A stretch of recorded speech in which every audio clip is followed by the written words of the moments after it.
Merhaba sevgili hanımlar, kanalımıza hoş geldiniz. Bugünkü videomda bu görmüş olduğunuz bluzun nasıl yapıldığını göstereceğim. Hem motiflerden oluşuyor hem de file, gördüğünüz gibi baharlık, mevsimlik güzel bir çalışma oldu arkadaşlar.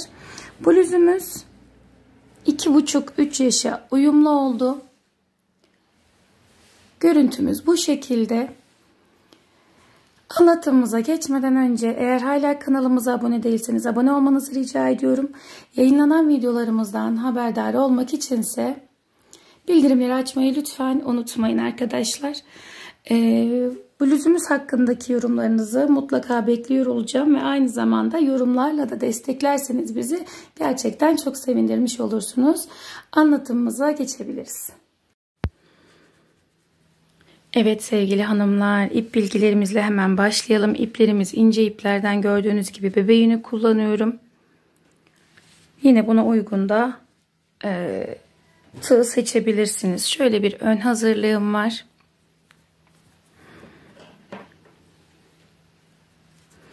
Şöyle bir başlangıç ilmeği atarak başlıyorum.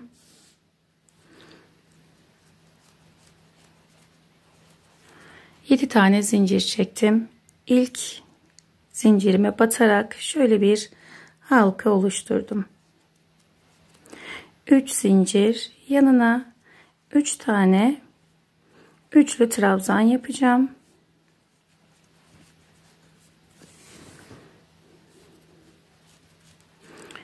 Üç zincir, yan yana 4 tane trabzan yapıyorum. Başlangıçta çekmiş olduğum zincir bir tane trabzan yerine geçecek. Tekrar 3 zincir, 4 trabzan,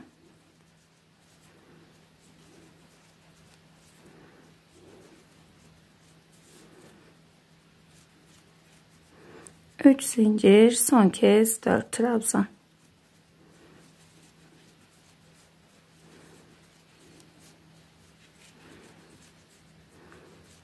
Üç tane zincir çektim. Başlangıç zincirimin, yani ilk trabzanımın yerine geçen zincirimin tam tepe kısmından battım. İlmeğimi çıkardım. Bakın şu şekilde burayı bütün hale getirdim. Sıkıca bir zincirden sonra ipimi kestim. Şöyle minicik bir motifim oldu. İpimizi değiştirelim hemen.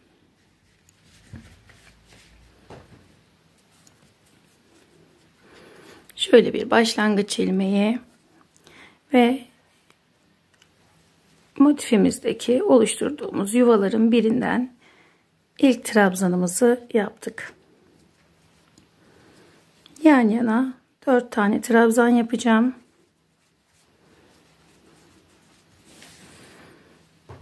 Daha sonra 3 zincir.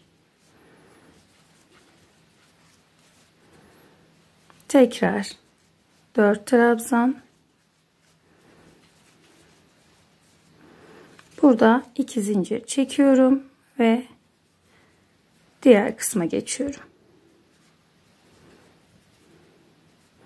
Bakın bu ipleri de şöyle aralarda örerek saklayabilirsiniz.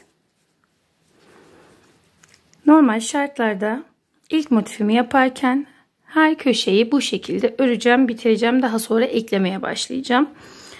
Ama benim önceden şöyle bir hazırlığım var. Yani son motifim kaldı bu yüzü için. Şimdi burada eklemeye başlayacağım. Şöyle 2 zincir attım. Bakın şurada. Daha önce yapmış olduğum motifin tam köşe kısmından İlk eklememi yapıyorum. Şöyle ilmeğimi geçirip zincirimi çekiyorum ve tekrar 4 tane trabzan yapıyorum.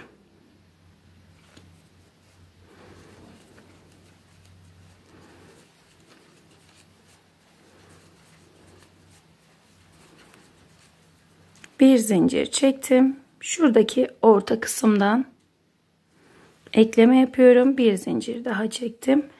Diğer köşeye geçtim. 4 tane trabzan yapıyorum. Trabzanlarımız hep üçlü trabzan. 2 zincir çektim. Şimdi bakın, daha önce eklemiş olduğum yerden tığımı geçirip daha sonra ilmeğimi çıkarıyorum. 2 zincir daha çekiyorum. Tekrar aynı noktaya 4 trabzan daha yapıyorum.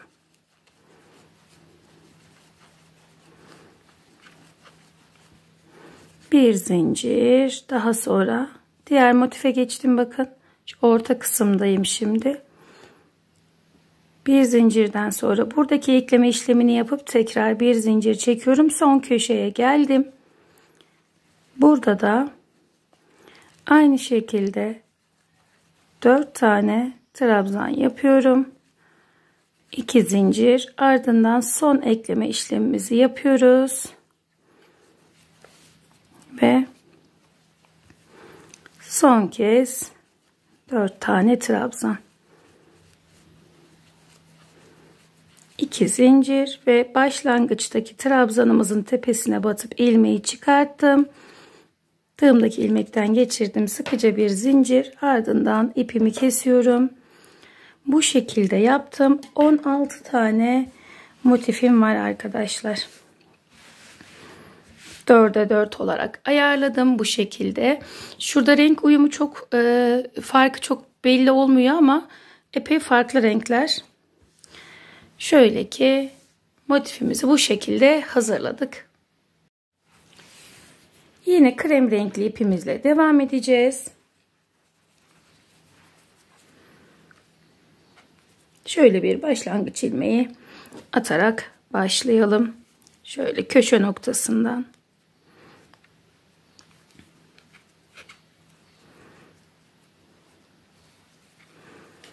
Köşeye 4 tane trabzan yapıyorum. Ardından 3 zincir, tekrar aynı noktaya 4 tane trabzan yapıyorum. Köşeler arttırma noktalarımız. 3 zincir, şu aradaki boşluk, bakın buraya da 4 tane trabzan yapacağım.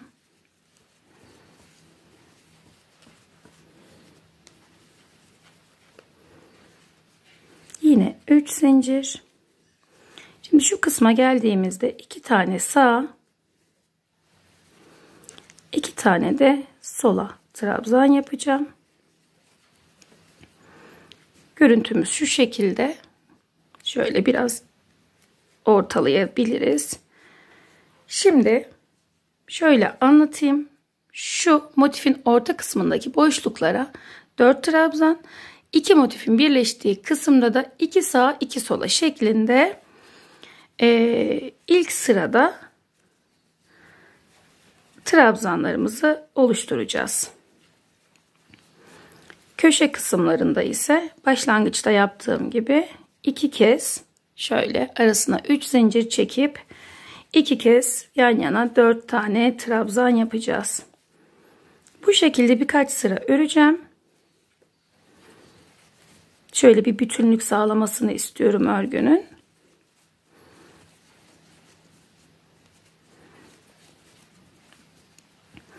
Burada beden genişliğinizi ayarlayabilirsiniz. Sıra olarak daha az ya da daha fazla yapıp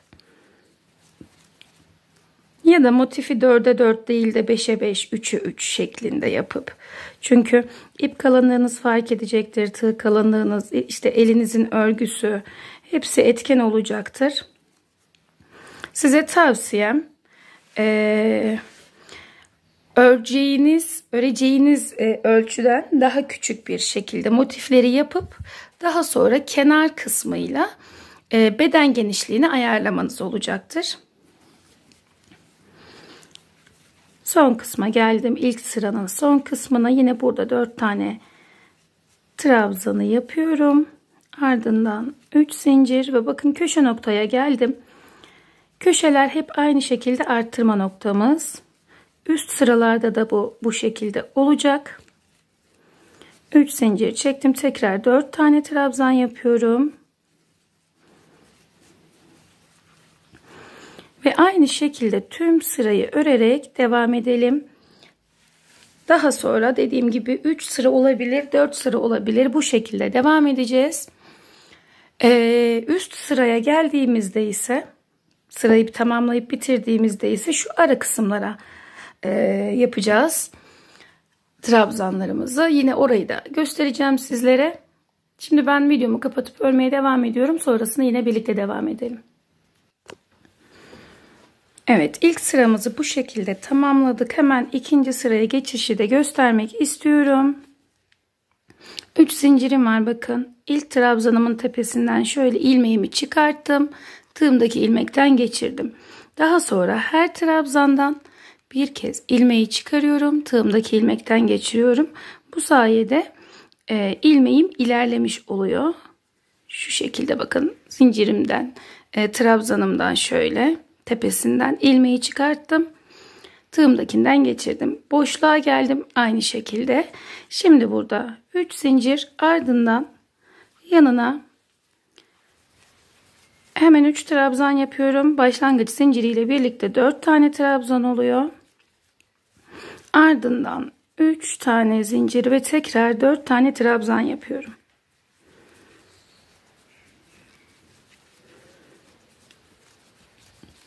Üç zincir. Şimdi boşluklara geçiyoruz. Bu sırada işimiz biraz daha kolay. Boşlukların içine yapıyoruz trabzanlarımızı. Yine aynı şekilde 4'er tane trabzan, 3'er tane zincir. Bakın şu boşluklara geçip kolayca ilerleyebiliriz.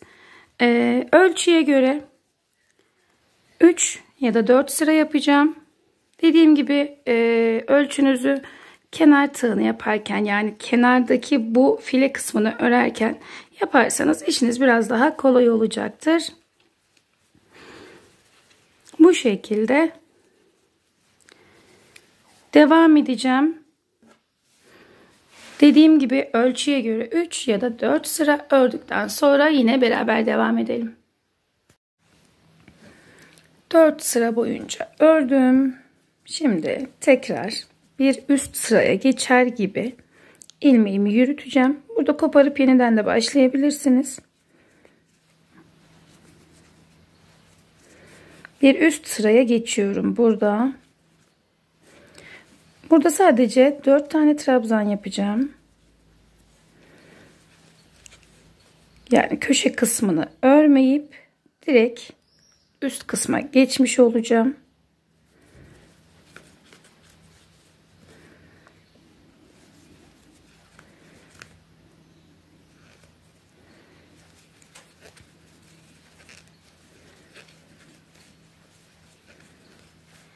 Yine 4'er tane trabzan yapıyorum. Buradaki ayarlamayı hemen göstermek istiyorum. Aynı zamanda ayarlayacağım da.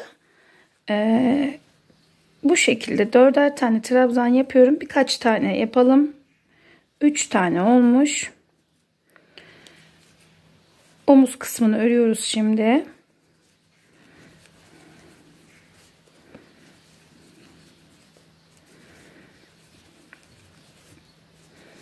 Hemen şöyle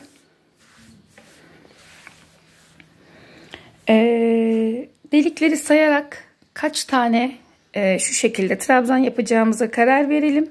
1, 2, 3, 4 tane de burada yaparsak eğer, bakın 1, 2, 3, 4 tane burada yaptık. Yaka kısmı şu kadar olacaktır. Bu da bence güzel bir ölçü. Çünkü bakın 5'er tane yaparsak çok kısa kalacak. Ya da 3'er tane yapmış olursak çok geniş olacak. 4 tane güzel bir ölçü oldu. Şimdi şuradaki son trabzanımı bir sökeyim. Şurası biraz daha sabit olsun diye. Bakın şuradan trabzanın üstüne batıyorum. Bu şekilde trabzanımı yaptım.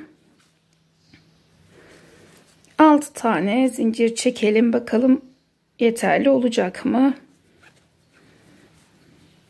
Şöyle bir kare olsun, yeterli oldu. Yine 4 tane trabzan yapıyorum.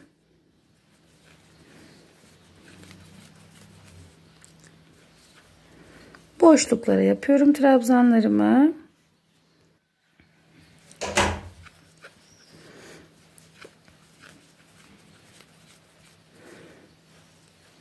Aynı işlemi diğer tarafta da uygulayacağız. Burada 3 zincir çektikten sonra şuradaki ilk trabzanımızın tepesine batalım. Şu şekilde. Buradaki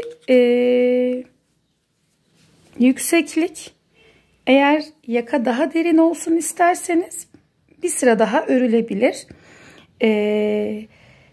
Ya da bu şekilde de bırakılabilir arkadaşlar. Tamamen size kalmış bir uygulama. Dediğim gibi yakanın oyuntusuyla alakalı. Şöyle de yapılabilir. Şimdi bu parçanın aynından bir tane daha öreceğiz. Arka kısmı ya da ön kısmı şeklinde. Ön kısımda 3 sıra, arkada 2 sıra şeklinde yapılabilir. Ya da ikisinde de 3, ikisinde de 2 sıra olarak yapılabilir. Şimdi son kısma geldim. Burada yine trabzanımı batarak tamamlayacağım. Biraz daha düzgün bir görüntü olsun istiyorum. Şimdi bu işlemin aynısını diğer yönde de yapacağım. Önce ipimi koparıyorum. Dediğim gibi bunun aynından şu kısımda da öreceğim. Yaka oyuntusunu tamamlamış olacağım. Sonrasında uzunca bir ara, çünkü bu parçanın aynısından bir tane daha öreceğim. Sonrasında yine birlikte devam edelim. İlk omuzu ekledim, tamamladım. Hemen bunu da göstermek istiyorum. Şöyle ilk trabzanımı yapıyorum ki yine şöyle kayma olmasın diye trabzanın tepesine yaptım. İlk sırayı aynı şekilde örüyorum. Burada 2 sıra kullandım ben.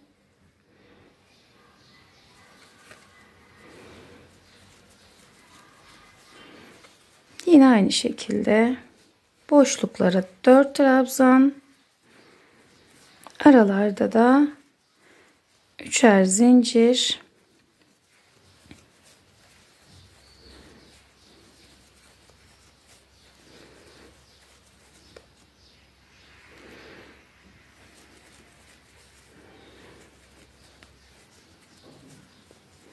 Son kısma geldim.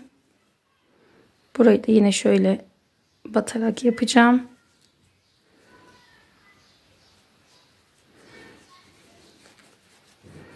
Şimdi 3 tane zincir çektim. Şöyle ters kısmına geçelim. 3 zincirden sonra şuradan ilk trabzanıma batıyorum. Ve burayı şöyle ekleme yaptım. 1, 2, 3 zincir. Şu kısma geçeceğim. Tığımı buradan geçirdim. İlk trabzanımı yaptım. Şöyle eklememi yaptım. İkinci trabzanımı yaptım. Bakın ilmeğim burada. Şuradaki boşluktan geçirdim. Daha sonra her trabzanı bu şekilde boşluktan geçiriyorum.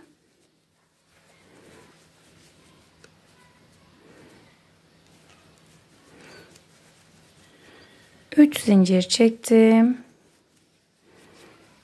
Bakın trabzanımı yaptım. Daha sonra şuradaki boşluktan geçirdim. Her trabzandan sonra ekleme işlemimizi ihmal etmeden yapalım ki görüntümüz düzgün olsun.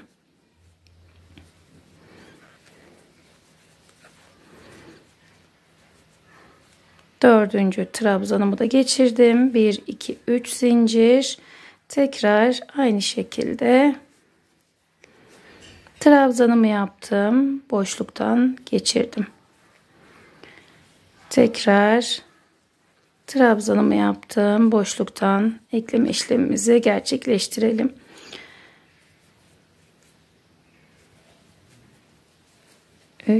Ve yine dördüncü trabzan. Ekleme işlemimizi burada tamamladık. 4 tane olduktan sonra yine 3 zincir çekiyorum. Bakın son kısımdayım, omuz kısımda. Son trabzanıma battım. Burada da aynı şekilde son trabzanımı yaptıktan sonra şu ekleme işlemimi yaptım. Sıkıca zincirden sonra ipimi kestim. Şimdi burada birkaç ip var. Bunların hepsine şöyle arka yüzdeyim şu anda. Bildiğiniz gibi ters yönde yani. Şöyle geçireyim. Zaten zincirlerimizi sıkı sıkı atıyoruz. Son ilmeklerimizde. Daha sonra şu şekilde geçirdikten sonra ipimizi rahatlıkla kesebiliriz. Evet. Şimdi görüntümüz bu şekilde.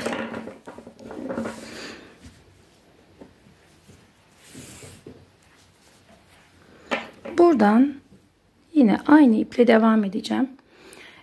Şöyle bir başlangıç ilmeği aldım. Omuz kısmından başlayalım.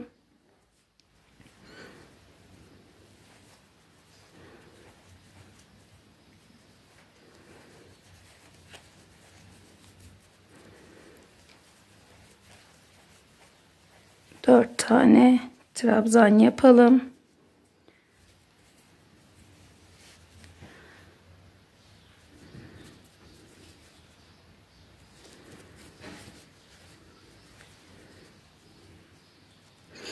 Boşluklara 3'er tane yapalım. Biraz toparlamasını istiyorum çünkü. Şimdi bakın tam omuzdan başladım, ekleme kısmından. Şurası omuz kısmı, şurası gövde kısmı. 3 tane trabzan yaptım. Şimdi şuradaki trabzanın içine batarak 1 2 3 tane trabzan yapıyorum. Tam şöyle birleşme noktasına bir trabzan, daha sonra 3 tane de trabzanların üzerine trabzan yaptım. Dönüş kısmı şu şekilde. Şimdi burada boşluklara 3 tane trabzan yapıyorum. Burada da bakın şöyle ilkini atlayıp şunu atlıyorum. Şuradan, şuradan ve şuradan. 3 tane trabzan yapacağım.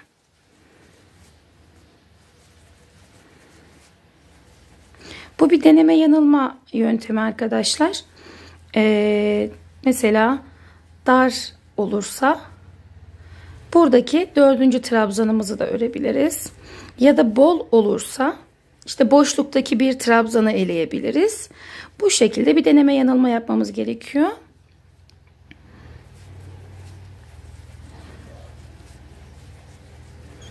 Şöyle boşluklara 3. Daha sonra şu kısmı eliyorum, bakın şunu. Daha sonra 1 2 3 tane de buraya trabzan yapıyorum.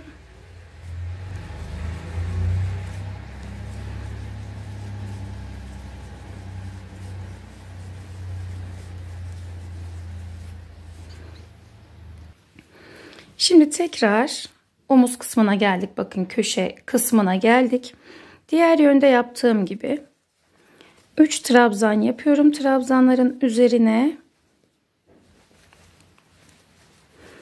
bakın tam köşe noktaya, ardından buradaki ilk trabzanımın içine batarak şöyle 3 tane trabzan oluşturdum. Şimdi burada da aynı şekilde boşluklara 3.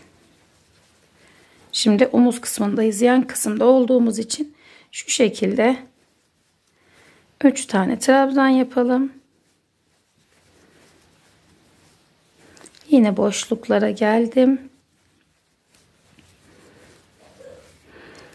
Trabzanlı kısımlara da, boşluk kısımlara da 3'er tane trabzan yaparak devam ediyoruz. Şimdi yine bakın diğer yöne geçiyoruz. Köşedeyiz. Şöyle göstereyim. 3 tane trabzanımı yaptım. Tam köşe noktasına yaptım. 3 tane de burada yapıyorum. Şimdi şu kısmı bir görmek istiyorum. Belki bol, belki dar bir kısım. Hemen şuradan birkaç trabzan daha yapayım.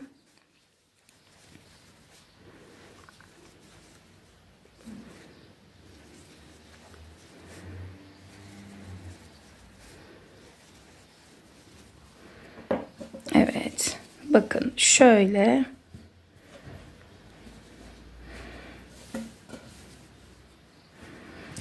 Şimdi bakın şurada biraz bir fazlalık var. Demek ki buranın biraz daha az trabzan olması gerekiyor.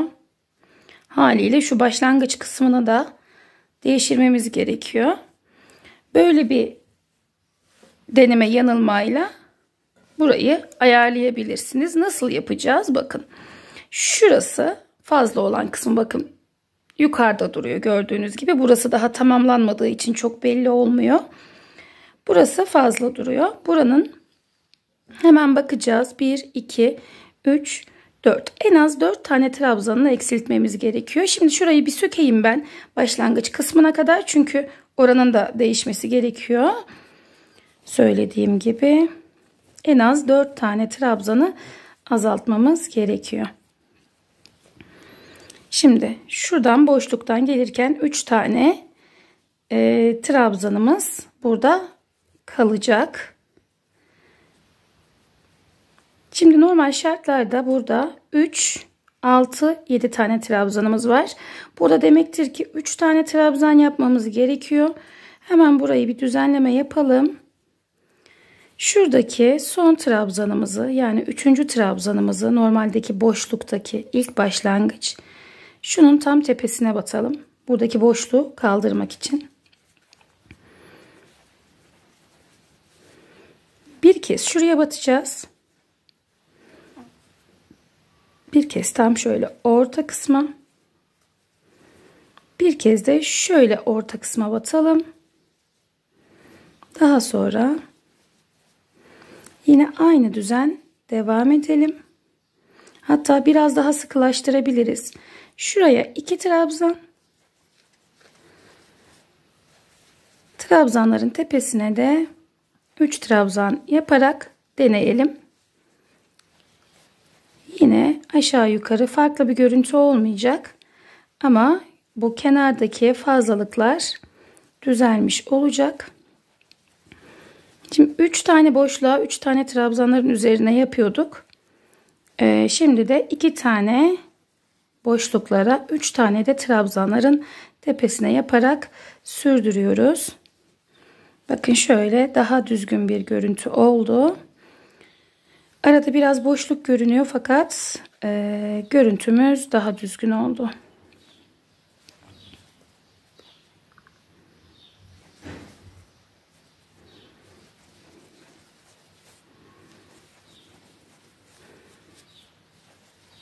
Bir modeli ilk defa yaparken mutlaka bir deneme yanılma yapmamız gerekiyor arkadaşlar. Çünkü daha önce yapmadığımız için ya da önümüzde belli bir model yoksa bu şekilde daha sağlıklı sonuçlar alabiliriz.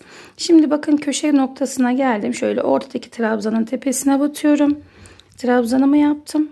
Şöyle 2 modelin birleşim yerine bir trabzan yapıyorum.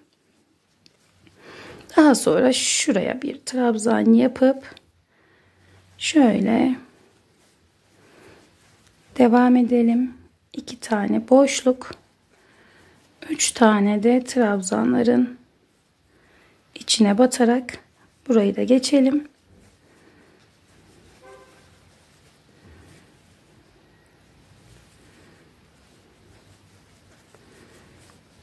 İki tane boşluk. Şimdi köşe noktaya geldim. Bir kez burada battım.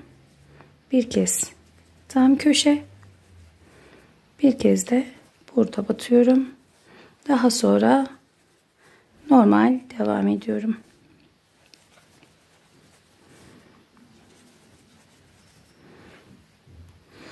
Şimdi birkaç trabzan daha yaptım. Hemen şöyle görüntüyü bir göstermek istiyorum. Bakın. Ne dar ne bol. Esnekliğini de kaybetmeden şöyle bir görüntümüz oldu. Bakın. Bu fazlalıkları almış olduk. Şimdi aynı şekilde aynı işlemle şu kısmı da bitirdikten sonra devam edelim. Yaka kısmını şöyle tamamladık bakın. Şimdi burada yapmamız gereken ekleme işlemine geçiyoruz bu arada. Şöyle eşitledikten sonra yani trabzanın ya da şuradaki işte açıklıkları yan yana getirdikten sonra şuradan başlayıp ekleme yapabiliriz ya da aynı şekilde tam köşe noktadan başlayıp ekleme yapabiliriz. Şöyle bir başlangıç ilmeği atalım. Köşe kısımdan başlayalım. Bir sık iğne yaptım. Şu ipimi bakın şuradan çevirdim. Şurada götüreceğim.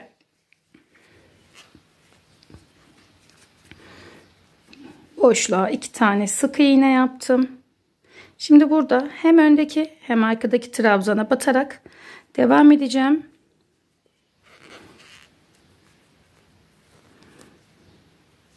Sık iğne yapmaya.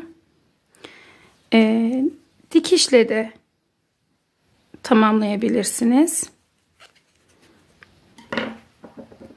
Biraz daha ince bir tığ aldım. Daha rahat edeceğimi ümit ediyorum.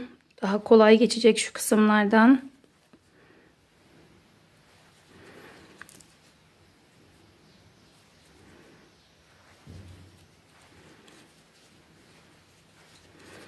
Yine 2 kez boşluklarda geçmemiz yeterli olacaktır. Şöyle çok geniş olacağını düşünürsek de yine trabzanların üzerine 3 kez batarak geçebilirsiniz.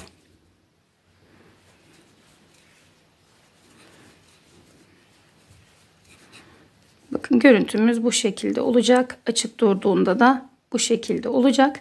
Bakın şu arada yürüttüğüm ipim. Şöyle hemen kesiyorum.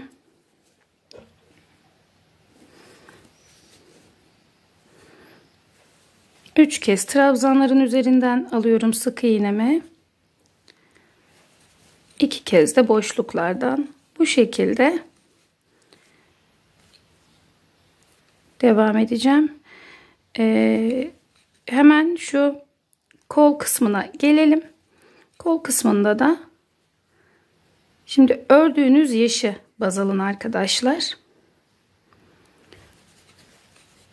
Şimdi kaç yaş ördük? Diyelim ki 1 yaş ördük. 1 yaşın kol evinden sonraki uzunluğu nedir? İşte 11 santim. Buraya en az 11 santim bırakın. Bu şekilde ayarlama yapabilirsiniz.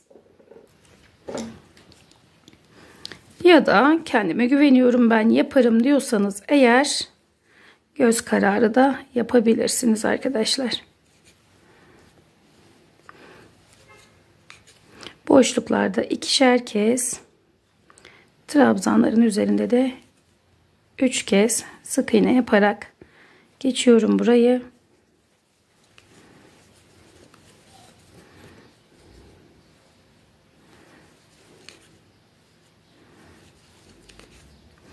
Bu şekilde tamamlayacağım. Şurada bitirdim tahmin ediyorum. Yine az önce gösterdiğim gibi şuradan başlayıp ayarlamamı yapacağım. Buradan başlayıp öreceğim ki sık iğnenin ön yüzü bluzun ön tarafında kalsın diye. Şimdi bu kısmı da ekledikten sonra alt kısımda devam edelim. Evet, kol kısımlarını tamamladım. Bakın şu şekilde bir form verdim. Video dışında yaptım çünkü aynı işlemi uç kısımda da yapacağız. Aynen yaka kısmında olduğu gibi trabzanlarımızı ilk sıra boyunca yaparak başlayalım.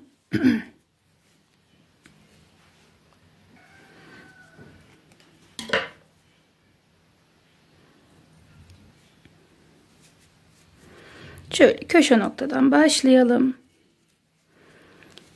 2 tane boşlukta, 3 tane de trabzanların olduğu kısımda ilk sıra boyunca dümdüz trabzanlarımızı yapalım. 2 ve 3. sırada aynen kollarda yaptığımız gibi lastik formu verelim ve bluzumuzu tamamlayalım arkadaşlar. 2 tane boşluklarda, 3 tane de trabzanların tepesine batarak burayı geçeceğiz. Fazla uzatmamak adına bunları ben hep video dışında yapacağım.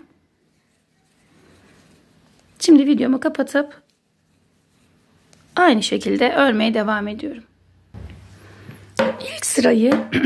İlk sırayı şu şekilde tamamladım. İlk trabzanımın üzerinden şöyle ilmeğimi aldım. Tığımdaki ilmekten geçirdim. Şöyle ki alttan üste doğru aldım ilmeğimi. 3 zincir ve arkadan aldım. Trabzanın arkasından alıyorum ilmeğimi. Daha sonra önden alıyorum. Bir önden bir arkadan alarak lastik formunu verelim. Aynen kollarda yaptığımız gibi 3 sırada burada örelim.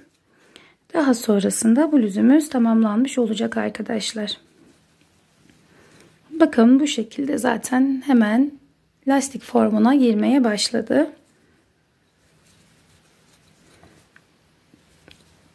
Bir üst sırada da yine aynı şekilde önde duranları şu şekilde alacağız. Arkada duranları da bu şekilde bakın alacağız.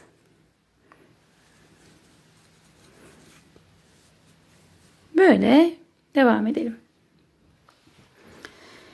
Evet, alt kısımda da lastik kısmını tamamladık.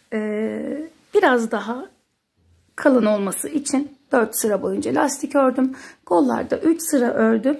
Gördüğünüz gibi motifli file bluzumuz hazırlanmış oldu. Umuyorum ki beğenerek öreceğiniz bir model olmuştur arkadaşlar. Önü de arkası da aynı şekilde gördüğünüz gibi şık bir model oldu. Hala kanalımıza abone değilseniz abone olmanızı rica ediyorum. Yayınlanan videolarımızdan haberdar olmak için bildirimleri açmayı lütfen unutmayın arkadaşlar. Her zamanki gibi desteklerinizi videonun yorumlar kısmında bekliyor olacağım. Daha sonraki videolarımızda görüşmek üzere. Hoşça kalın, sağlıcakla kalın.